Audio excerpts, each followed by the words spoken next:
இங்க ஒரு பையன் குற்ற உலகத்துல வளர்றான். திடீர்னு அவனோட வாழ்க்கை முழுசா மாறுது. அவன் ஒரு பாரம்பரிய மேடை கலை குடும்பத்துக்குள்ளார கொண்டு போகப்படுறான். அங்க அவனுக்கு புதுசா ஒரு உலகம் கிடைக்குது. ஒழுக்கம், கடின பயிற்சி, மேடை, பாரம்பரியம் இது எல்லாமே அவனுக்கு கத்துத்தரப்படுது. அந்த வீட்ல இன்னொரு பையனும் இருக்கான். 2 பேரும் சேர்ந்து ஒரே கலையை தான் கத்துக்கிறாங்க.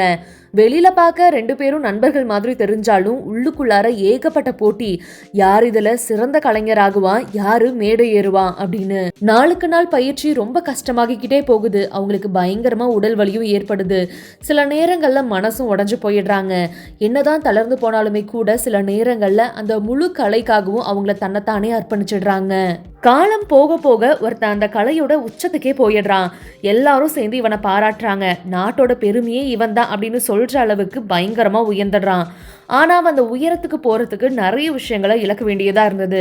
அவனோட நட்பு, குடும்பம், சாதாரண வாழ்க்கை இது எல்லாத்தையுமே இழந்ததுனால தான் அவன் அந்த உச்சத்துக்கே போனான். கடைசியில் அவனுக்கு புரிஞ்ச விஷயம் என்னன்னா, ஒரு உயரத்துக்கு போறது ரொம்ப பெரிய விஷயம்தான்.